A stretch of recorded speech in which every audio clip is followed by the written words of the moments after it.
The price of pasta has nearly doubled in 2 years as costs rise for a wide range of basic supermarket food items. That's according to new research for the BBC. Looking at the figures, a standard 500-gram bag of pasta was 50 pence 2 years ago. Now it's 95 pence. The BBC's been tracking the cost of a small basket of 15 everyday essentials. The total for that has gone up by £5.34 in 2 years.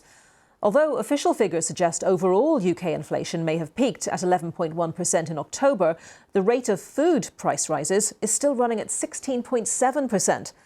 Our business correspondent Emma Simpson has been looking at the research and has more details on how prices are changing and why.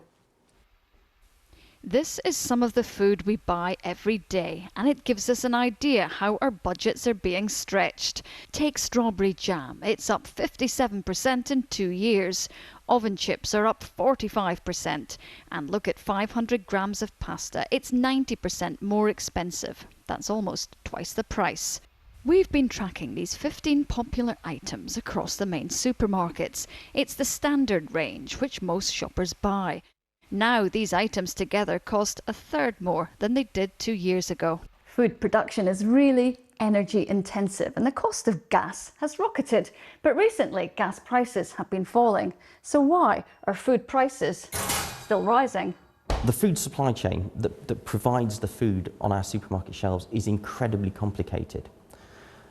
The products change hands many different times before they come to us as the consumer.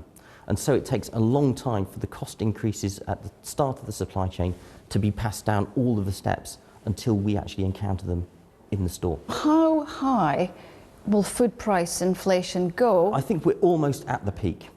We think that food price inflation is going to rise to something between 17 and 19% annually in the first part of 2023.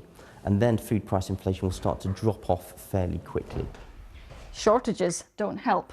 Bad weather has disrupted supplies of fresh fruit and veg, which we rely on from overseas at this time of year. Meanwhile, British growers have been planting fewer crops because of those soaring energy and fertiliser costs.